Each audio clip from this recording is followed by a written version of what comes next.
یہ ہم جانتے ہیں، روح کا مسکن قلب ہے، یہ ہم نہیں جانتے کہ کیسے، کس طرح۔ بہرحال دل کو آپ اگر کہیں کاٹیں گے پیٹیں گے تو کہیں وہ آپ کو اس میں روح نظر نہیں آئے گی، وہ خیر بڑا شے ہے، لیکن تعلق اس کا جو ہے وہ قلب انسانی کے ساتھ ہے۔ وَيَسْتَعْجِلُونَكَ بِالْعَذَابِ وَلَن يُخْلِفَ اللَّهُ وَعْدَهُ، اور یہ لوگ جلدی مچا رہے ہیں نبی آپ سے عذاب کی، اور اللہ تعالیٰ اپنے وعدے کی ہرگز خلاف ورزی نہیں کرے گا۔ وہ عذاب آئے گا، کس شکل میں آئے گا ابھی اللہ تعالیٰ نے اس کو چھپا کر رکھا ہوا ہے، کب آئے گا وہ بھی اللہ نے چھپایا ہوا ہے۔ وَإِنْ أَدْرِي أَقَرِيبٌ أَمْ بَعِيدٌ مَا تُوعَدُونَ، یہ ہم سورہ انبیاء میں پڑھا ہے کہ میں نہیں جانتا ہے نبی، آپ کہہ دیجئے قُلْ إِنْ أَدْرِي أَقَرِيبٌ أَمْ بَعِيدٌ مَا تُوعَدُونَ، کہ جس چیز کا تم سے وعدہ کیا جا رہا ہے، جس چیز کی دھمکی دی جا رہی ہے، وہ قریب آ چکی ہے یا دور۔ وَإِنَّ يَوْمًا عِندَ رَبِّكَ كَأَلْفِ سَنَةٍ مِّمَّا تَعُدُّونَ، اور یقیناً ایک دن آپ کے رب کے نزدیک 1000 برس کا ہے اس حساب سے جو تم تعداد جانتے ہو۔ انسانی عام حساب سے جو 1000 برس ہے، دنیا کا ہمارا حساب سے وہ در حقیقت اللہ کا ایک دن ہے۔ یہ مضمون چونکہ قرآن مجید میں پھر سورہ سجدہ میں پھر آئے گا، 2 مرتبہ آیا، تو یہ مضمون بھی سمجھیے کہ یہ محکمات میں سے، یہ متشابہات میں سے نہیں، بات پر بالکل پختہ ہے، واضح ہے۔ يُدَبِّرُ الْأَمْرَ مِنَ السَّمَاءِ إِلَى الْأَرْضِ ثُمَّ يَعْرُجُ إِلَيْهِ فِي يَوْمٍ كَانَ مِقْدَارُهُ أَلْفَ سَنَةٍ مِّمَّا تَعُدُّونَ۔ تو اللہ تعالیٰ کی جو تدبیر امر ہے، وہی جو 3 کام ابتدائی جو شاہ ولی اللہ دہلوی رحمۃ اللہ علیہ کی تصنیف حجت اللہ البالغہ کے حوالے سے میں بتا چکا ہوں، ابداع، خلق اور تدبیر۔ تدبیر تیسرا کام ہے۔ اس تیسرے کام کے ضمن میں اللہ کا جو بھی ایک نقشہ بنتا ہے اس کی مشیت کا، وہ 1000 سال کا ہوتا ہے ہمارے حساب سے، اس کا ایک دن ہے، اس کی ایک پلاننگ ہو جاتی ہے، اس کے احکام جو ہے وہ فرشتوں کے حوالے کر دیے جاتے ہیں، اس کی پھر ایگزیکیوشن ہوتی ہے، تو 1000 برس کی پلاننگ ہے ہمارے حساب سے، اللہ کے ہاں وہ ایک دن۔ وَكَأَيٍّ مِّن قَرْيَةٍ أَمْلَيْتُ لَهَا، اور کتنی ہی بستیاں ایسی ہوئی ہیں کہ جنہیں ہم نے ڈھیل دی تھی، وَهِيَ ظَالِمَةٌ، لیکن وہ تھیں گناہ گار، ثُمَّ أَخَذْتُهَا، پھر میں نے ان کو پکڑ لیا، وَإِلَيَّ الْمَصِيرُ، اور میری ہی طرف لوٹ کر آنا ہے۔ قُلْ يَا أَيُّهَا النَّاسُ إِنَّمَا أَنَا لَكُمْ نَذِيرٌ مُّبِينٌ، کہہ دیجئے اے نبی، اے لوگو، میں ہوں ایک خبردار کرنے والا، صاف صاف تمہارے لیے ایک خبردار کرنے والا آیا ہوں، ڈرانے والا آیا ہوں، بتا دینے والا ہوں کہ یہ مراحل زندگی کے آنے والے ہیں۔ فالذین آمنوا وعملوا الصالحات، جو لوگ ایمان لائیں اور نیک عمل کریں، لہم مغفرۃ ورزق کریم، ان کے لیے اللہ کی طرف سے مغفرت ہے، یہ میں بشارت دے رہا ہوں، اور رزق کریم، اور بہت ہی باعزت روزی ملے گی۔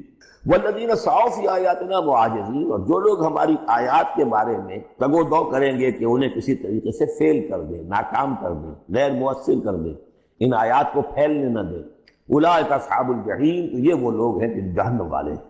وما ارسلنا من قبل کا، یہ کافی مشکل آیت ہے قرآن مجید کی جو اگلی آ رہی ہے، اور اس میں کافی قیل و قال ہے۔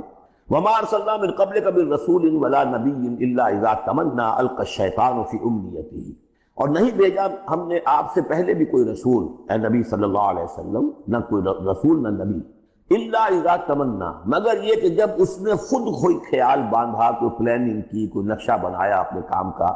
ایک تو یہ کہ اللہ کی طرف سے ہدایت آ رہی کہ اب یہ کیجئے، اب یہ کیجئے، اب یہ کیجئے، ظاہر بات ہے کہ اس میں تو کسی خطا کا کوئی امکان ہی نہیں، وہی چاہے وہ وہی جلی ہو اور چاہے وہی خفی ہو، نبی کے لیے وہی جلی وہی خفی دونوں محفوظ ہیں۔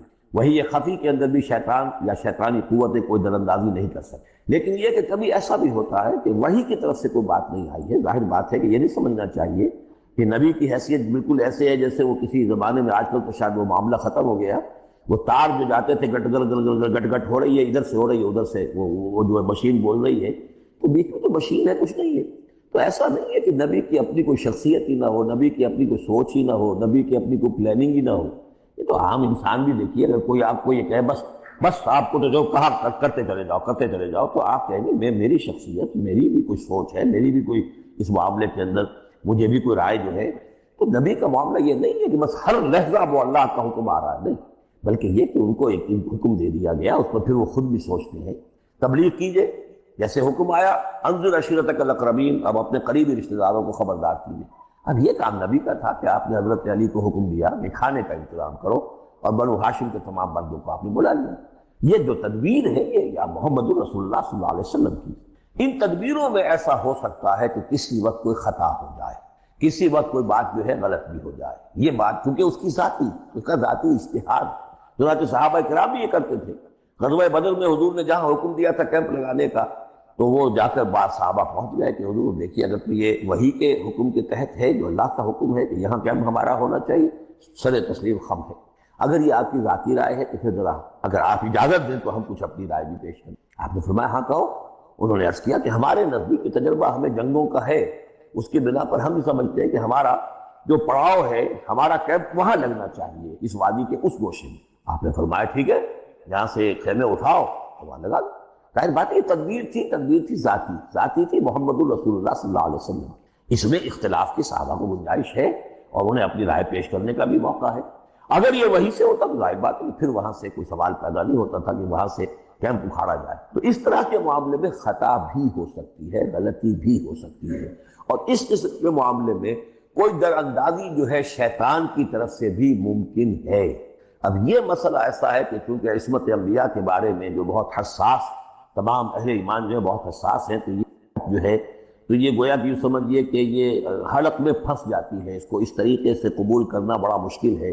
تو تعویلیں بڑی دور راسکار بھی کی گئی ہیں، لیکن میرے نزدیک اس کی بالکل سیدھی سی بات ہے۔ یہاں تک کہ میں آپ کو واقعہ بتا چکا ہوں تعبیر نخل کا، کہ حضور نے مدینے میں جا کر کہا کہ یہ آرٹیفیشل پالینیشن وغیرہ کے لیے تم جو قریب کر دیتے ہو کھجور کے نر اور مادہ پھولوں کو قریب لے آتے ہو تاکہ فرٹیلائزیشن زیادہ ہو جائے اور پھر یہ کہ پھل زیادہ نہ کرو تو کیا ہے، آپ کے بس یہ کہنے سے صحابہ نے نہیں کیا، لیکن یہ کہ فصل کم ہو گئی۔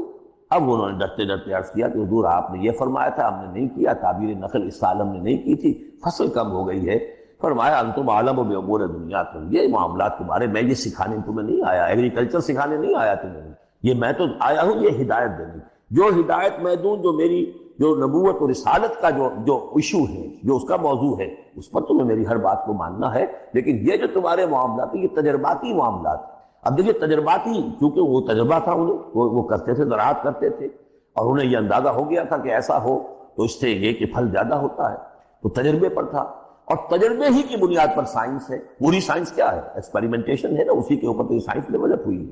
اس ان چیزوں کو جو ہے وہ اس سے خارج سمجھیے، اس میں کوئی تعلق جو ہے دین کا اس سے نہیں ہے۔ انتم عالم بامور دنیاکم، تم اپنے ان دنیاوی معاملات کو جو تجربے پر جس کا دار و مدار و نثار ہے مجھ سے بہتر جانتے۔ یہ حدیث ہے بخاری شریف کی، الحمدللہ اللہ تعالیٰ ان پر لاکھوں نعمتیں اور اپنی رحمتیں نازل فرمائے، یہ چیزیں محفوظ رہ گئی ہیں ہمارے لیے، تبھی تو ہمارے لیے کچھ کہنے کا اور بولنے کا موقع ہے۔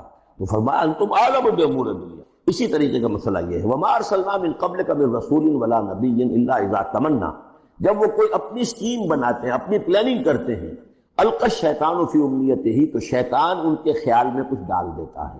امنیہ کہتے ہیں تمنا، آرزو۔ اب دیکھیے آدمی سوچتا ہے یہ ہوتا ہو جانا چاہیے، یہ کام یوں ہونا چاہیے۔ مثلا جب کہ آپ نے دیکھا کہ مکہ مکرمہ میں تو میرا قیام ناممکن ہو گیا ہے، اس لیے کہ ابو طالب کے انتقال کے بعد وہ جو خاندانی ایک پروٹیکشن حاصل تھی بنو ہاشم کی، وہ ختم ہو گئی۔